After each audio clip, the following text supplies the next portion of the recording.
না না না, ভোলানাথ হতে পারে না। এবার কি করলেন, দূর থেকে দেখলেন যখন বৈকুণ্ঠে নারায়ণ তিনি যখন অনন্ত শয্যায় সজ্জিত লক্ষ্মী দেবী পদসেবা করছে, দূর থেকে ছুটে গিয়ে ওই ভৃগুমুনি এক লাফ, আর যেই না লাথি মেরেছে সঙ্গে সঙ্গে লক্ষ্মী দেবী চমকিত হয়ে ছুটে এ কি করলে ভৃগু, তুমি স্বয়ং বিষ্ণুকে লাথি মারলে। ভগবান বিষ্ণু তিনি কি করলেন, তিনি ছুটে গিয়ে ভৃগুমুনির দুটি চরণ ধরে জড়িয়ে ধরলেন।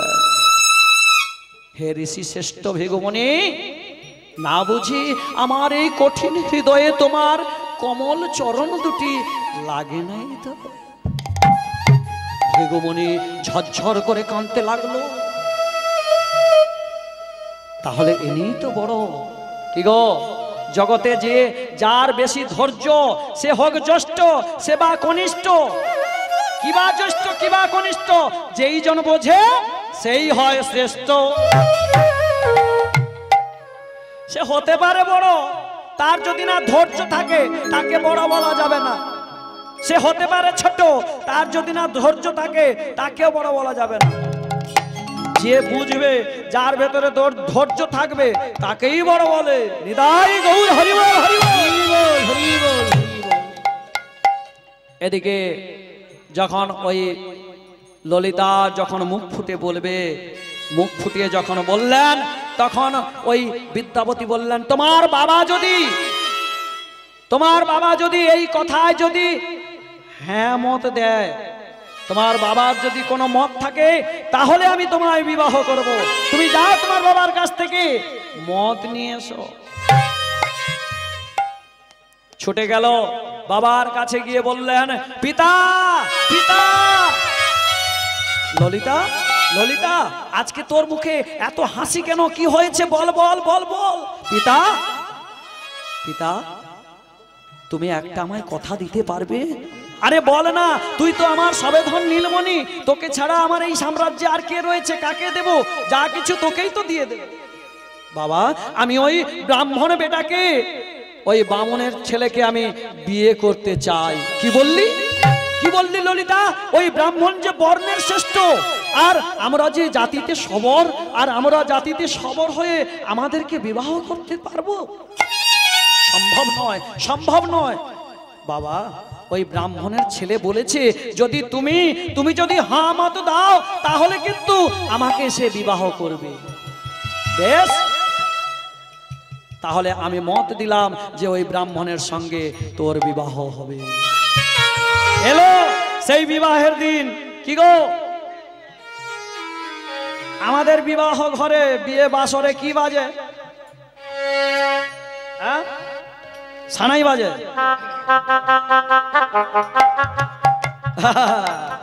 এবার বিয়ে হবে। কার বিয়ে হবে? ললিতার বিয়ে হবে। কার সঙ্গে? বিদ্যাবতীর সঙ্গে বিবাহ হবে। আচ্ছা আচ্ছা, এই যে বিবাহ হচ্ছে, কাদের বিয়ে হচ্ছে? কোন জাতির বিয়ে হচ্ছে? সবরদের বিয়ে হচ্ছে। সবরদের বিয়েতে কি বাজে?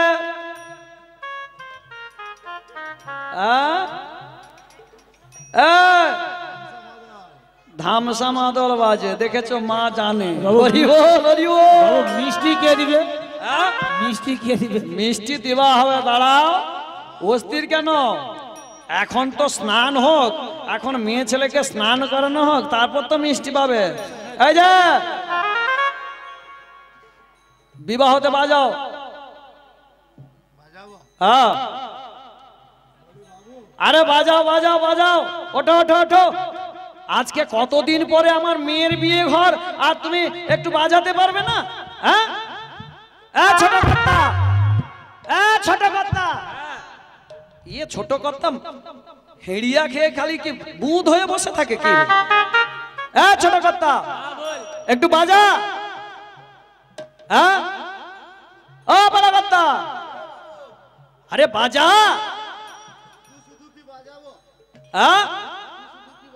কি গো বিয়ে ঘরে কি বাজে? ধামসা মাদল বাজে। তাহলে ধামসা মাদল কেমন করে বাজায়? আরে বাজা, এ বাজাতে বলি কি কথা? হায় রে মরিছে, কি হাড়িয়া খাবে বলে? হ্যাঁ মা হাড়িয়া জানেন খান নাকি?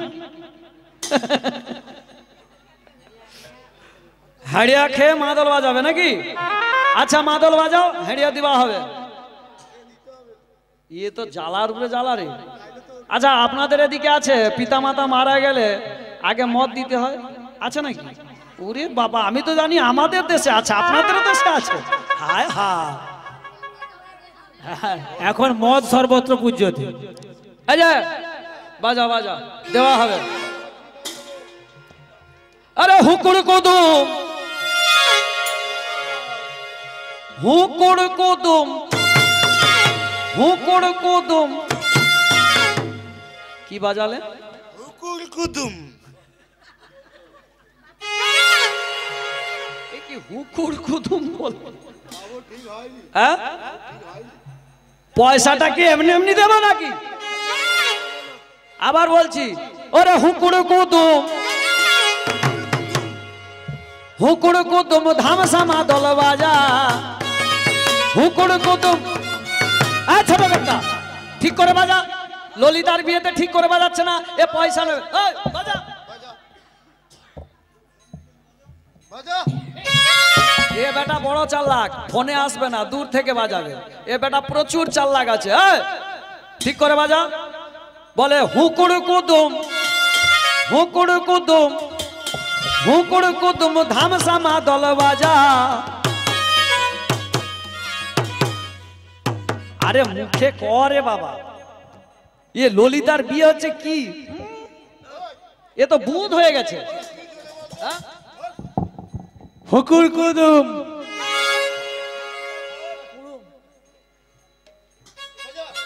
বাজা। ওরে হুকুর কুদুম ধামসা মাদল বাজা, হুকুর কুদুম ধামসা মাদল বাজা, হুকুর কুদুম ধামসা মাদল বাজা, হুকুর কুদুম ধামসা মাদল বাজা। বাজা রে।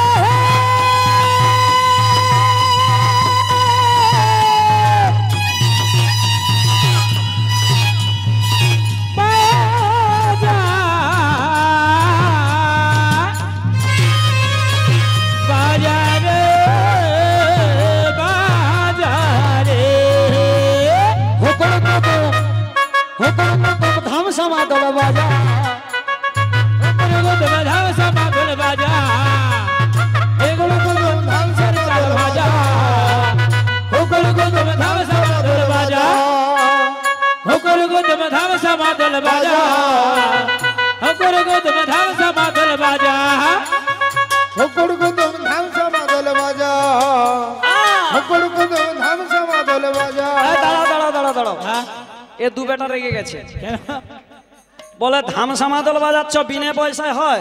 তবে কি হেঁড়িয়া দিতে হবে তো নাকি? হ্যাঁ এখন হেডিয়া পাওয়া যাবে না। এক বোতল মদ, এক কুলা চাল ভাজা।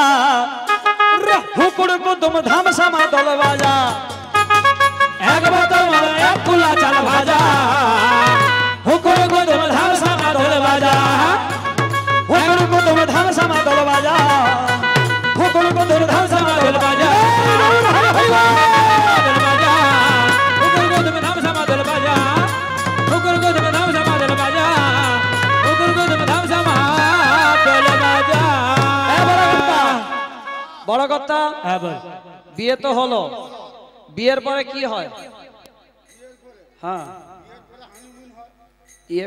বিয়ের পরে হানিমুন হবে। এ ছোট কথা, বিয়ের পরে কি হয়? আরে বিয়ের পরে বাসর, বাসর, বাসর, বাসর, বাসর হবে, তারপরে অন্নপ্রাশন। এই বিয়ের পর কি হয়? বাসর। আরে অন্নপ্রাশন না যদি হয় 7 বছর হবে। আরে ওর তো বিয়েই হয়নি। এই তুমি কি বলছো বিয়ের পরে কি হয়? এ দেখো বিয়ের পরে 7 ভক্ষণ হয়। হ্যাঁ আচ্ছা বলুন মায়েরা, বিয়ের পরে 7 ভক্ষণ হয়, এ বলে অন্নপ্রাশন হয়। হাট! কিচ্ছু করার নেই। আরে পরিস্থিতি খারাপ। আরে বিয়ের পরে কি হয়? বিয়ের পর দিনকার কি বলে? বাসর রাত্রি হয়, নাহলে কাল রাত্রি হয়। কি গো মা, বিয়ে হয়েছে মা? ও মা, কথা বলো না। হরি বল, হরি বল, হরি বল, হরি বল। ও, বিয়ের পরে বউ ভাত? আরে বউ ভাত তো হবে। আচ্ছা, বাসর ঘরে আপনারা যখন বাসর ঘরে গিয়েছিলেন, স্বামীকে কি বলেছিলেন? এ বেটা সোনা লিবে, এমনিতে দাম হয়ে গেছে এখন। কত সোনার দাম? কত? আরে দাম বেড়ে গেছে বলে কেজি কেজি কিনছে সব, কেজি কেজি কিনছে। তাহলে এ বেটা কি সোনা লিবে? দেখুন মা, আমাদের দেশে ঘরে আমরা কি করি, যে বিয়ের দিনে আমরা স্বামীর কাছে অনেক কিছু চাওয়া পাওয়া নিয়ে থাকি, তাই না? আজকে গান্ধারী জননীর এই অবস্থা কেন? বসে পড়ুন, একটু মহাভারতে যাই। কি গো, গান্ধারীর এরকম অবস্থা কেন? কেন 100 জন ছেলে দেখতে দেখতে মারা গেল কেন? কারণ কি? আজকে ললিতার যেমন এই বাসর ঘর, তেমন ওই গান্ধারী আর কে? গান্ধারী স্বামীর নাম কি? ধৃতরাষ্ট্র। ওরা 101 বৎসর পূর্বে ওদের সেই জন্মতে ওরা কি করেছিল না? ওই বিবাহ বাসরে ওই গান্ধারী ছিল ব্রাহ্মণ আর এ ধৃতরাষ্ট্র ছিল ব্রাহ্মণী। ওরা কি করেছিল? যখন ওই বিবাহ বাসরে ওই স্বামীকে দেখে ওই গান্ধারী ওই ব্রাহ্মণী বলতে লাগলেন, দেখো দেখো, আজকে বিয়ের পরে আমাদের বাসর রাত্রে তোমার কাছে একটা জিনিস চাই, দেবে? কি হয়েছে? আমি নিয়ে যাব আপনাকে, আপনার চিন্তা নেই। মন দিয়ে হরিনাম শুনুন মা, এই জায়গাটায় ইম্পর্টেন্ট আছে, প্রত্যেককে জেনে রাখা দরকার। আপনারাই তো ওই মেয়েটাকে আবার শিক্ষা দেবেন, ওই মেয়েটা দুদিন পরে বিবাহ করে বাসর রাত্রিতে যাবে। কেন আজকে ধৃতরাষ্ট্রের 100 পুত্র মারা গিয়েছিল? কারণ কি? এর আগে থেকে এদের পাপ কর্মের এর ভোগ করতে হয়েছিল। কি পাপ? ওই ব্রাহ্মণী বলেছিল, আজকে বাসর রাত্রে তোমাকে একটি জিনিস আমায় দিতে হবে। কি না? দেখো ব্রাহ্মণ, ওই দেখো ওই দেওয়ালে একটি মাকড়সা, তার পেটে দেখো কয়েক হাজার কয়েক শত বাচ্চা নিয়ে ওই ডিম্ব নিয়ে বসে আছে, আমার ওই ডিম্বটা চাই। আর এই কথা যেই বললেন, তখন কামে জর্জরিত হয়ে ওই ধৃতরাষ্ট্র ব্রাহ্মণ ছিল, তখন ওই ধৃতরাষ্ট্র কি করলো? ওই মাকড়সার কাছ থেকে ওই ডিমটা ছিনিয়ে নিল। মাকড়সাটা দূরে দাঁড়িয়ে দাঁড়িয়ে কাঁদছে, দেখছে, আর ওই গান্ধারী একটি একটি বাচ্চাকে নিয়ে দেখছে, আমিও দুদিন পর মা হব, আমিও দেখবো তুমি কেমন মা। একটা একটা বাচ্চাকে মারতে মারতে তার পুরো ডিম্বের যতগুলি বাচ্চা ছিল সবকে মেরে ফেলেছিল। তখন ওই মাকড়সা কেঁদে কেঁদে বলেছিল, হে ব্রাহ্মণী, তুমি আজকে যেভাবে আমার ছেলেগুলোকে পিষে মেরে ফেললে, আমিও তোমায় অভিশাপ দিচ্ছি, তোমারও একদিন তোমার চোখের সামনে তোমার 100টি পুত্র মেরে যাবে।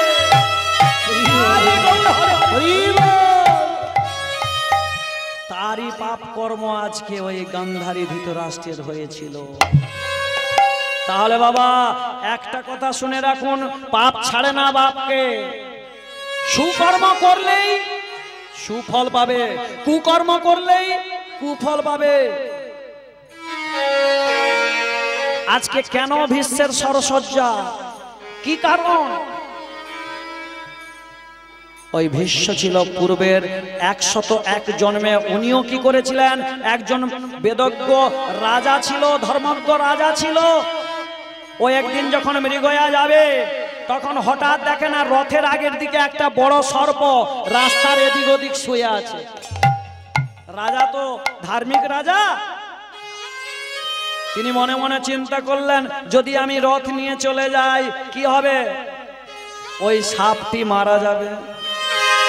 তাই সেনাপতিকে বললেন, শোনো, ওই সাপটিকে তুনের মধ্যে নয়ে ওই জঙ্গলে ফেলে দাও। সাপটিকে তুলে নিয়ে যেই ছুড়ে দিল, দেখলো না ওই সাপটা কোথায় পড়লো। ওই সাপটা একটা কাঁটা ঝাড়ের মধ্যে পড়ে গেল। কয়েক শত কাঁটা, কয়েক হাজার কাঁটা ওই সাপটিকে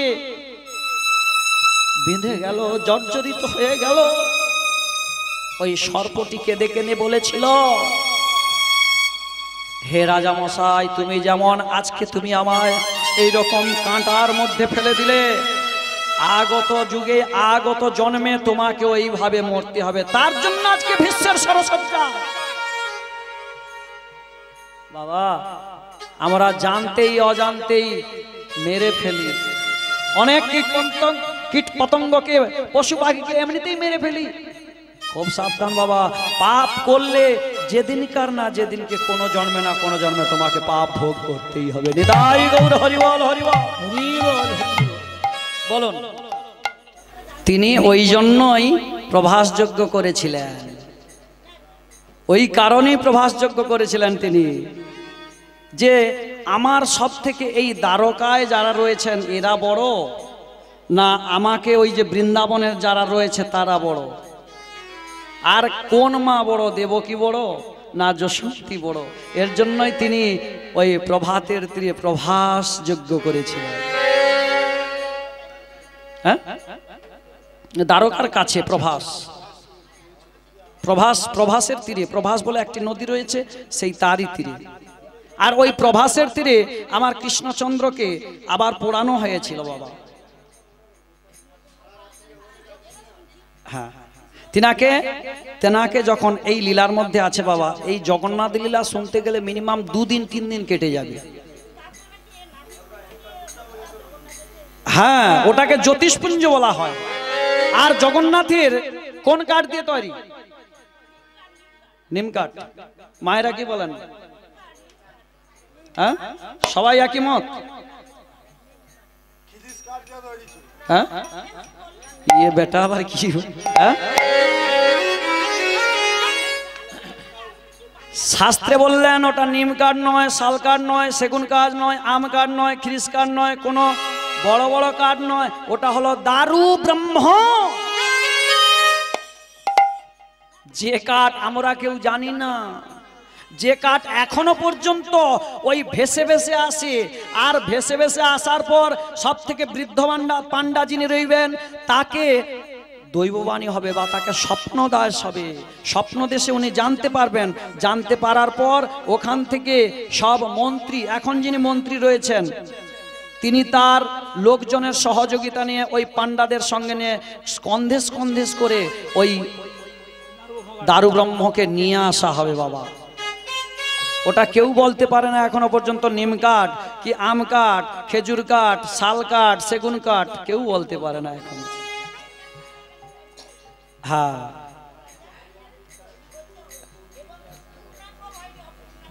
অপূর্ণাঙ্গ অবস্থায় থেকে গিয়েছিল, তারও লীলা কথা রয়েছে, মন দিয়ে শুনুন।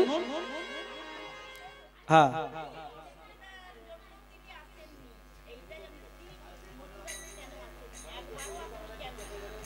মথুরাতে আসেননি এই কারণে, এখানে রাগ অনুরাগ,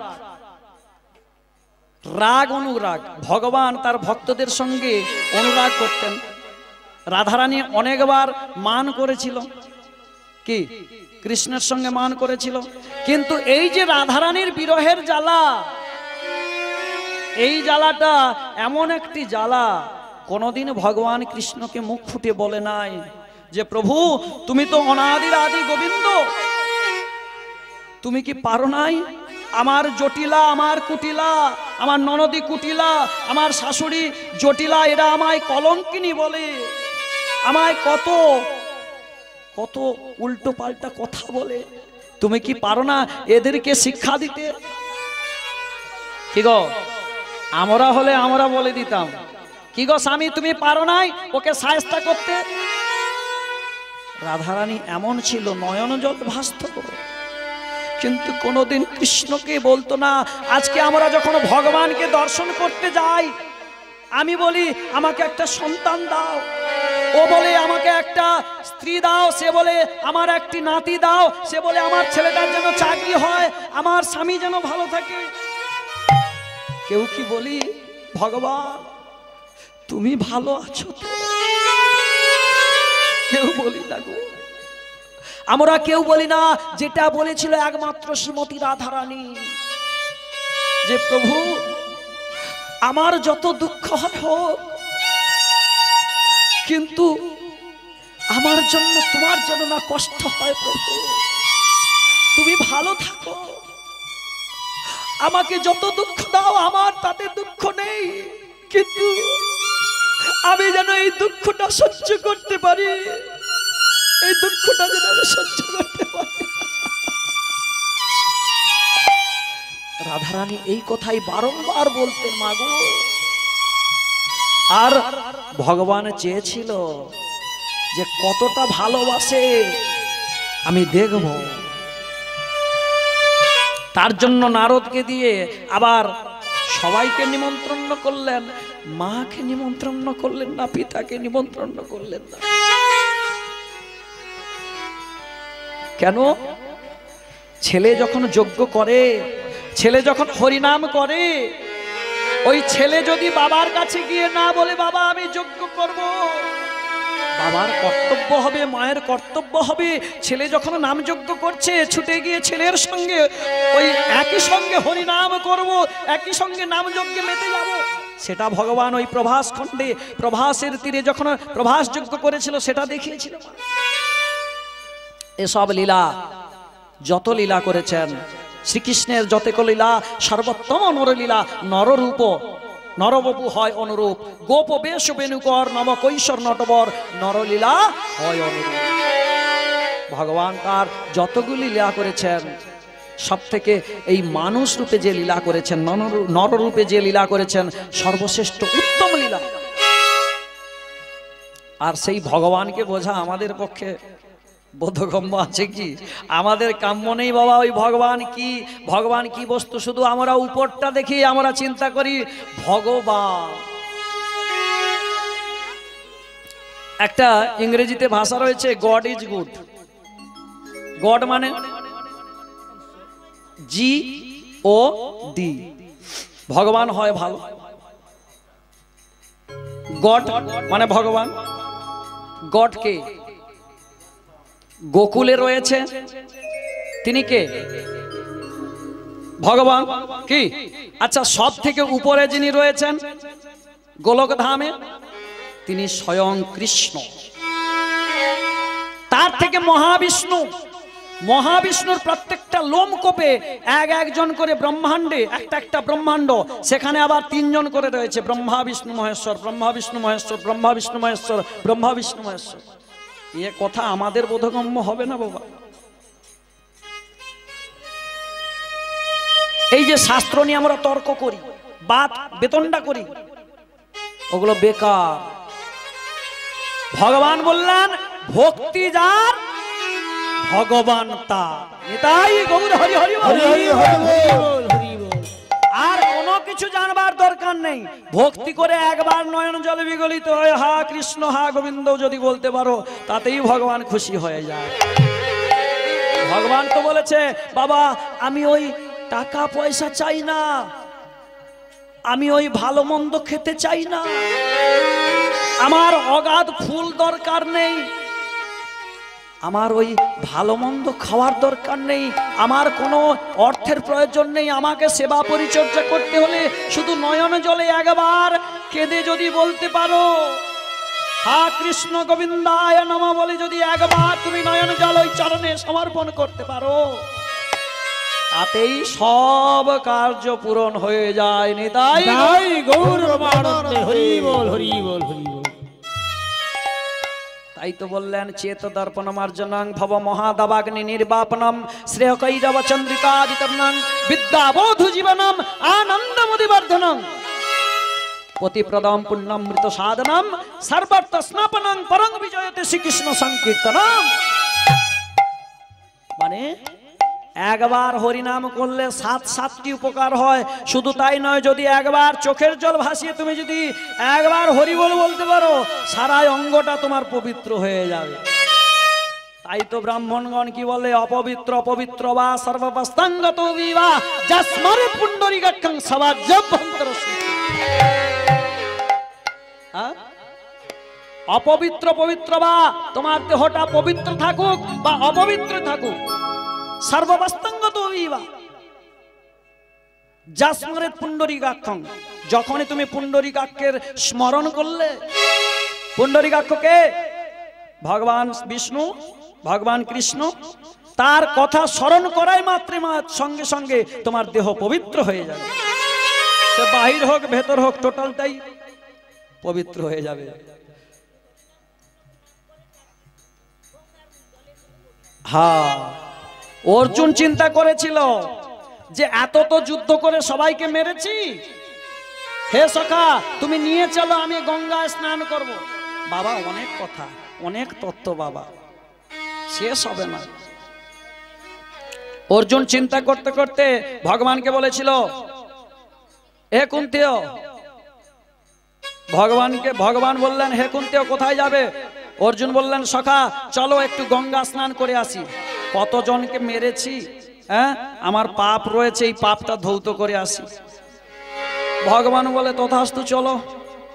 রথে যখন টকবক টকবক করতে করতে ওই গঙ্গা স্নান করতে এসেছে, ঠিক ঘাটের কাছে দেখে না, ভগবান বললেন তুমি স্নান করো, আমি একটু আসি। ভগবান তার লীলাটাকে প্রকাশ করবার জন্য যোগমায়াকে স্মরণ করলেন। যোগমায়া কি করলো না, যোগমায়া তিনি হলেন ভগবান ভোলানাথের স্ত্রী তো নাকি, তিনি আর ভোলানাথ দুজন দুটি শ্রীগালিনীর বেশ ধারণ করে এলো। আর অর্জুন দেখতে পেল হঠাৎ ওই ঘাটে একটা মরা মরা সব ভেসে যাচ্ছে। অর্জুন মনে মনে চিন্তা করলো, মরাটা চলে যাক, তারপরেই আমি স্নান করব। দেখুন, একটু চিন্তা করুন, কোথায় এসে আমরা দাঁড়িয়েছি। শুধু মনটা পরিষ্কার করলে সব ঠিক হয়ে যাবে। তখন হঠাৎ দেখতে পেল যে দুটি, একটা মোটা শ্রীগাল আর একটি রোগা শ্রীগাল, হ্যাঁ, দুটি শ্রীগাল এসেছে। শ্রীগাল এসে প্রথমে ওই মোটা শ্রীগালটি দূরে দাঁড়িয়ে আছে, আর ওই যে রোগা শ্রীগালটা,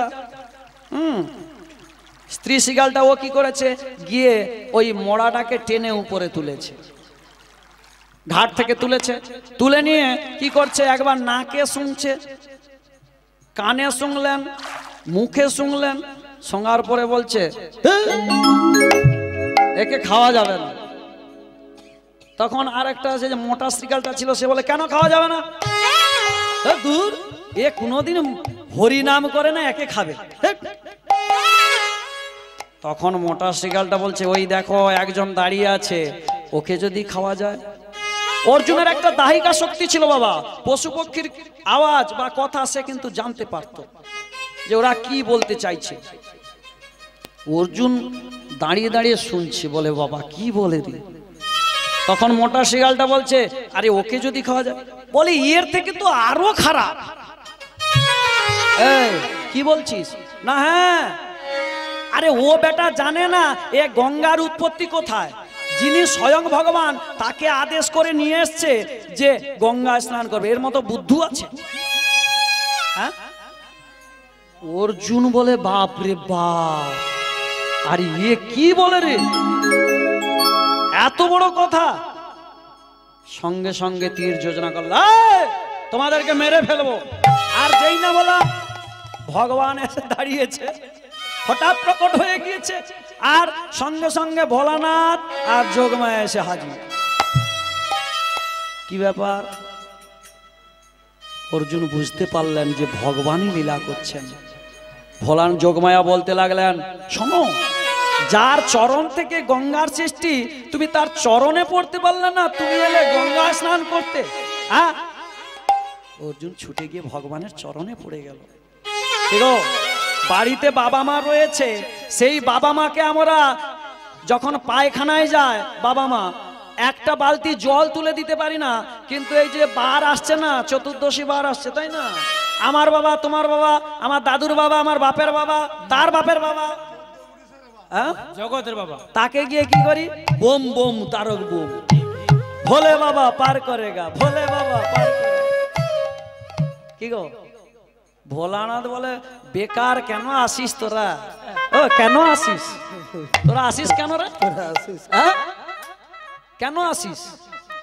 তোর বাবা মাকে এক বালতি জল তুলে দিসনি, এক গ্লাস জল গড়িয়ে দিসনি, আর তুই এখন বাঁকে করে bomb bomb Tarak bomb. Bholanath ঘুরেও তাকায় না। এই যে প্রতিমা, এখনকার দিনে ধর্মের ডাকে কি বাজছে বলুন তো? ঢাক বাজে। ঢাক বাজে কিরকম? ঢাক বাজে দুর্গা যখন পূজা হয়, আমাদের বাঙালিদের উৎসব কি? দুর্গা পূজা। আর এই দুর্গা পূজার সময় দেখবেন এই যে ঘুম আসছে, একবার দুটি বাহু তুলে নিতাই গৌর প্রেমানন্দে হরি হরি হরি হরি বল, হরি বল। কলি কলি এই কথাই বলেছিল মহাপ্রভুকে, প্রভু তুমি তো জগতে তাড়াতাড়ি করে সবাইকে উদ্ধার করে নেবে, কিন্তু আমি বেছে বেছে ধরবো ওই হরিবাসরে যারা বসে, আমার 3 জন বোনকে পাঠিয়ে দেব। ওই মিশমিশানি, ফিসফিসানি আর একটা ঝিমঝিমানি, কি বলতো? মিশমিশানি এবার ঘুমাতে মিশমিশ করছে, গাটা কি অলস বাবু, অলস বাবু। মিশমিশানি এবার যখন আস্তে আস্তে ঝিমঝিম পাচ্ছে তখন ফুসফুস করছে, ও দিদি ভালো চ,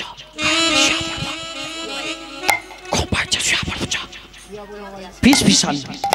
তাহলে কলি যখন তার 3 বোনকে পাঠাবে, মহাপ্রভু বলে ঠিকই করেছো কলি, আমার তাহলে ওই ভক্তগণকে বাঁচতেও সুবিধা হবে। কে মন দিয়ে হরিনাম শোনে, মা ক্ষমা করবেন, এটা যে আপনাকে নিয়ে করছি না, এটা শাস্ত্রের কথা বাবা। নিতাই গৌর প্রেমানন্দে হরি হরি বল, হরি বল। তাহলে দেখুন আমরা এমনই বুদ্ধু যে আমরা গঙ্গা স্নানে যাই, বাড়িতে পিতামাতাকে ফেলে দিয়ে ওই দুর্গা মণ্ডপের পুজো হয়, বলতে বলতে রেখে গেলাম। দেখবেন ওর যে প্যান্ডেলটা হয় আকাশচুম্বী, কি আকাশচুম্বী প্যান্ডেলটা হয় না, কিন্তু ঠাকুরটা কতটুকু দেখবেন। আবার যখন চাঁদা আদায় করতে যাওয়া হয় 28 জন 30 জন, এই চাঁদা দে, নাহলে দোকান নিয়ে উঠে দেব।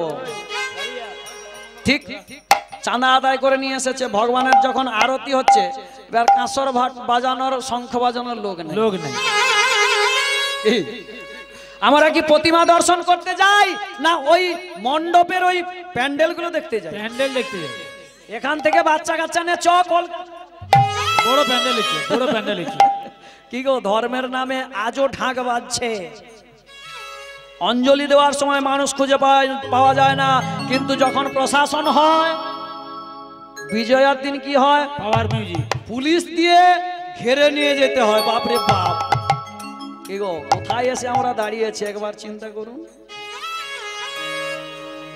জয় দাই লীলার মধ্যে যাই, কি হলো না ওই বিয়ে হলো, বিয়ের পরে ঠিক বাসর রাত। দেখুন আমরা চাই কি সোনা দানা চাই, কিন্তু তাদের দেখুন বৈষ্ণব ঘর। তো বৈষ্ণব কাকে বলে?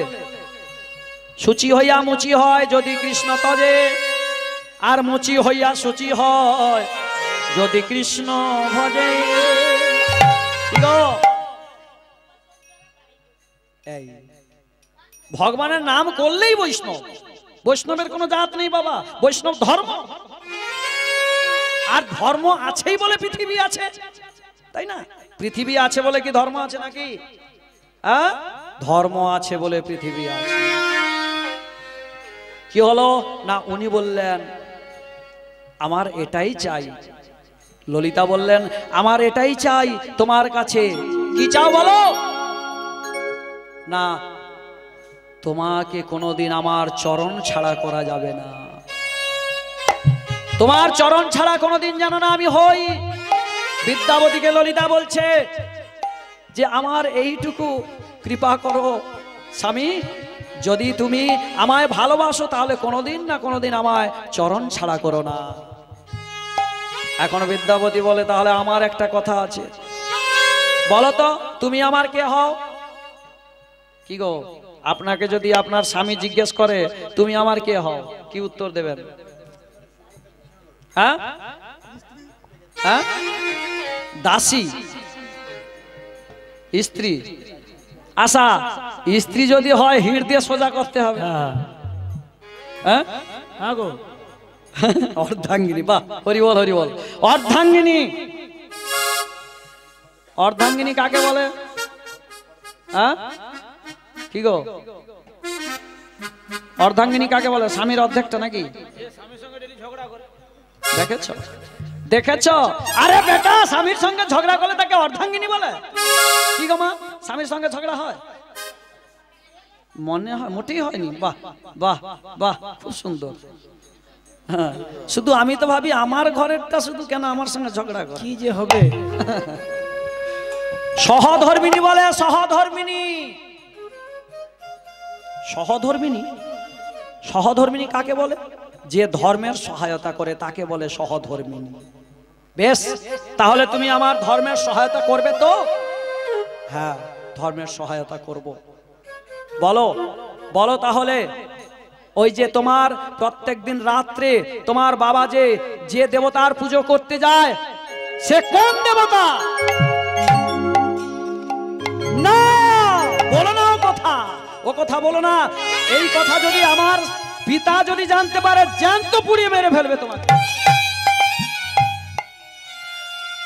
বেশ, তুমি যখন আমার ধর্মের সহায়তা করতে পারবে না তাহলে এই আমি এক্ষুনি চলে যাব। স্বামী, স্বামী তুমি কি বললে? তুমি আমায় ছেড়ে চলে যাবে? আমি তোমাদেরকে এতদিন বলি নাই আমারও একটা আগে থেকে স্ত্রী রয়েছে, তার নাম মাধবী। কি বললে? তোমার পূর্বের থেকে একজন স্ত্রী রয়েছে? হ্যাঁ। তাহলে তুমি আমায় চরণ ছাড়া করো না, আমি তোমার সব কথার উত্তর দেব। আমার পিতা যে দেবতার পুজো করে সে হলো নীল মাধব। মাধব হে নীল মাধব, নীল মাধব, নীল মাধবের পুজো করে। ললিতা, ললিতা তাহলে তুমি আমায় ওই নীল মাধবের কাছে নিয়ে চলো। না না, এ কোনোদিন হয় না, এ কোনোদিন হয় না। কেন হয় না? কেন হয় না? আমি অনেক আশা করে এসেছিলাম ওই নীল মাধবের খোঁজ পাওয়ার জন্য, ওই নীল মাধবের অন্বেষণ করবার জন্য। চিন্তা করলো আমি যদি ওই নীল মাধবের কথা যদি না এক এক করে আমি স্বামীর কাছে ব্যক্ত করি তাহলে বুঝি আমাকে ছেড়ে চলে যাবে। কাঁদতে লাগলো। বেশ, বাবা আজকে যখন পুজো শেষ করে যখন সন্ধেবেলা বাড়িতে ফিরবে আমি তোমায় নিয়ে যাব। ঠিক সন্ধেবেলায় যখন পিতা বাড়ি ফিরেছে বিদ্যাপতিকে সঙ্গে নিয়ে ললিতা চলেছে। আর ললিতা গিয়ে আঁচল দুটি নিয়ে পিতাকে বলছে, পিতা, পিতা গো। নয়নে জলে ভেসে যাচ্ছে ললিতা। পিতা, কি হয়েছে? কি হয়েছে? কাঁদছিস কেন? কি হয়েছে? পিতা, আজকে আজকে আমার স্বামী, আজকে আমার স্বামী তোমার কাছে একটা জিনিস চাই, তুমি দেবে পিতা। ললিতা, তুই যে আমার সবেধন নীলমণি, তুই যে আমার একমাত্র সন্তান, স্থাবর অস্থাবর যা কিছু রয়েছে সব তো তোর। বল বল বল, তুই কি চাস? পিতা, পিতা, আমার স্বামীকে ওই নীল মাধবের দর্শন করাতে হবে। না, মেরেই ফেলবো ওকে, ওকে চলে যেতে বল, না হলে এক্ষুনি আমি ওই অস্ত্র দিয়ে ওকে আমি খন্ড খন্ড করে দেব। পিতা, পিতা, ও যে আমার স্বামী, আমি যে ওর অর্ধাঙ্গিনী, আমি যে ওর ধর্মপত্নী। চন্দ্র সূর্যকে সাক্ষী রেখে, অগ্নিকে সাক্ষী রেখে যে আমাকে ওই সিঁদুর আমার ওই স্মৃতিতে দিয়েছে, আমি আমার চোখের সামনে তাকে কি মরতে দেখতে পারি? বলো বাবা, বলো। হায় রে বিধি, এ কি তোর খেলা? বিশ্বা বসু মনে মনে চিন্তা করল, এ কি সেই মাধবেরই খেলা? নয়ন জলে কাঁদছে আর কি বলছে, আমার সুখের ঘর স্বপ্ন দিয়ে বাধা ছিল, ভাঙলো সুখের ঘর। নয়ন জলে কাঁদছে গো, যে সংসারটাকে তিলে তিলে বড় করলাম, যে নীল মাধবকে আমি কাউকে দেখতে দেব না বলে আমি ওই ঠিক রাত্রি বেলা বেরিয়ে যেতাম, দিনের বেলা পুজো করে আবার রাত্রি হলে আমি ফিরে আসতাম। আজ বিধি তোমার একই খেলা। হায় গো বিধি, একই খেলা আমায় নিয়ে করলে লীলা।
সুখের ঘর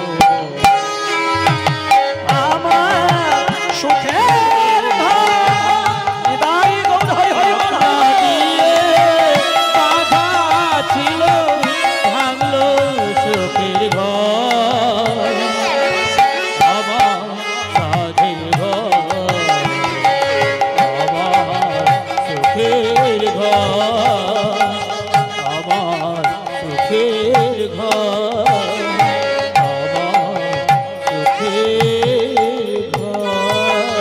জয়নিতাই হরে কৃষ্ণ। মাগো, এই যে বসু সবর, এই বিশ্বা বসু তিনি কে ছিলেন? ইনি কে ছিলেন জানার জন্য আমাদেরকে যেতে হবে ত্রেতা যুগে। ভাই এই লীলাটা খুব বড় লীলা বাবা। জয় জগন্নাথ 2 দিন যদি কীর্তন করা যায় তাও শেষ হবে না বাবা। এবার কি হলো না, ওই ত্রেতা যুগে যাই, চলুন ছোট্ট করে শুনে নি। হ্যাঁ না, গোহক চন্ডাল নয়, আস্তে। একদিন রামচন্দ্র সীতা দেবীকে হারিয়ে তিনি বনে বনে ঘুরছেন, হাসিতে হাসিতে হাসিতে চিৎকার করে যখন কাঁদছে, হঠাৎ আগের দিকে হনুমান বসে আছে। হনুমান বললেন, প্রভু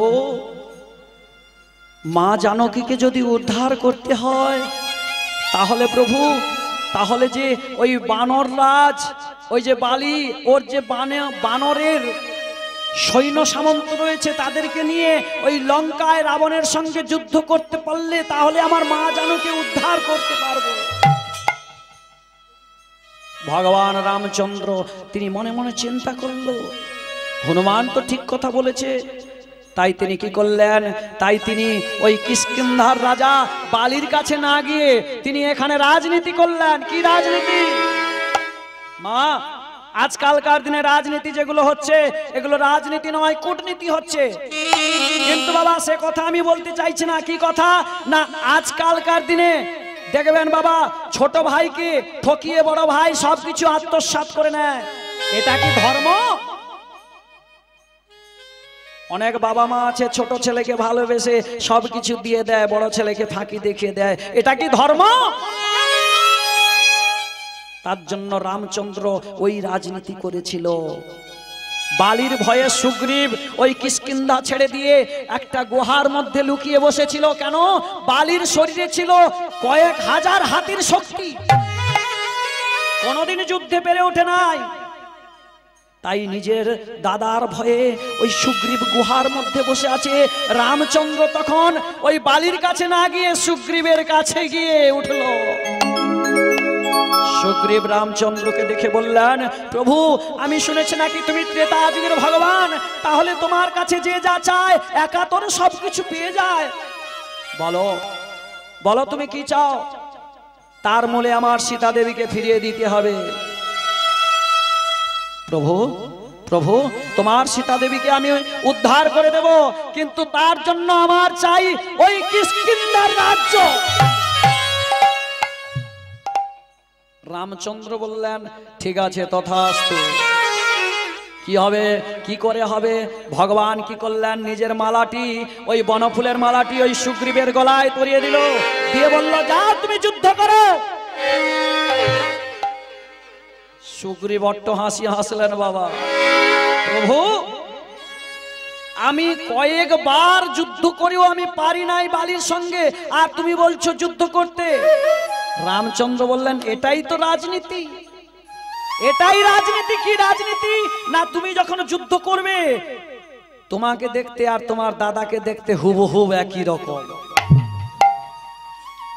আর ওই যে মালাটি রয়েছে ওটাই হবে চিহ্ন। আর যখন তোমার সঙ্গে তোমার দাদার সঙ্গে যুদ্ধ হবে, আমি ওই গাছের আড়াল থেকে আমি ওই অমোঘ বাণটি নিক্ষেপ করে বালির বক্ষ বিদীর্ণ করে দেব। হলো তাই যুদ্ধ শুরু হলো। যুদ্ধ শুরু হলো। যুদ্ধ হতে হতে কি হলো না, ওই বালির সঙ্গে সুগ্রীবের যুদ্ধ হচ্ছে। আর যুদ্ধ হতে হতে যখন বালির গদাঘাতে সুগ্রীব ধরাশায়ী হতে যাবে, সেই মুহূর্তে ভগবান রামচন্দ্র কি করলেন? গাছের আড়াল থেকে অমোঘ বাণটি নিক্ষেপ, আর যেই নিক্ষেপ করে দিল সঙ্গে সঙ্গে চিৎকার করে উঠল বালি, কে গো কে গো তুমি এই রাজনীতি করে কূটনীতি করে আমাকে তুমি মেরে ফেললে। ওই অমোঘ বাণটি নিয়ে ধরাশায়ী হয়ে গেল। আর যখন এই কথা বালিপুত্র অঙ্গদের কাছে পৌঁছলো, ওই অঙ্গদ ছুটতে ছুটতে আসছে, কে গো আমার পিতাকে মেরে ফেললে, কে তুমি? ছুটে এসে ওই পিতার বক্ষের উপরে আছাড় খেয়ে পড়েছে, পিতা পিতা কে তোমাকে এমন ভাবে মেরে ফেললো? আমার বীর পিতাকে এমন ভাবে কে মেরে ফেললো? নয়নে জলে যখন অঙ্গদ চিৎকার করে কাঁদছে, রামচন্দ্র ছুটে এসে ওই অঙ্গদের মাথায় হাত বোলাচ্ছে। বাবা অঙ্গদ অঙ্গদ বলো বলো তুমি কি চাও বলো। অঙ্গদ সেদিনকে বলেছিল, আমার কিছুই চাই না, আমাকে যদি আশীর্বাদ দিত এই আশীর্বাদ দাও, আমি যেন পিতৃ হত্যার প্রতিশোধ নিতে পারি। রামচন্দ্র বললেন, তথাস্তু তথাস্তু। কিন্তু শোনো শোনো অঙ্গদ, এ যুগে নয়, আগত দাপর যুগে তুমি আমাকে তোমার সরাঘাতে তুমি আমাকে মেরে ফেলবে। কেন না, এ যুগে আমার জন্মের আগে দস্যু রত্নাকর বাল্মীকি হয়ে তিনি আমার জীবন কাহিনী লিখে শেষ করে দিয়েছে। সেখানে লিখেছে রামচন্দ্র ইচ্ছায় মৃত্যুবরণ করবে। আর তোমাকে যদি এই যুগেই মারতে বলি তাহলে আর বাল্মীকি মুনির কেউ গ্রন্থ পাঠ করবে না, রামায়ণ পড়বে না। আগত দাপর যুগে তুমি হবে জরাবেদ, আর তোমার জরাবেদের সরাঘাতে আমার দেহ পতিত হবে। হলো তাই। কি হলো? যখন দ্বারকাতে ভগবান কৃষ্ণ রূপে এলো, তখন ওই দ্বারকার কতজন মহিষী ছিল মা? হ্যাঁ হ্যাঁ 17 জন মহেশ 16,108। কেউ বলে 1600, এর কোনো নির্ধারিত পাওয়া যায় না। ওই 8 জন মহিষী শ্রেষ্ঠ। তবু কাঁদছে রাধা রাধা। ওইখান থেকেই তো জগন্নাথের সৃষ্টি হলো। বলছি বাবা, বলছি, ধৈর্য ধরে বসুন, এ লীলা এক্ষুনি শেষ হবে না, এখন 2 দিন লাগবে। আর যদি বলেন এখানে বিশ্রাম করে দিতে, আমি বিশ্রাম করে দেবো বাবা। কি বলছেন, চলবে? চলবে? হ্যাঁ।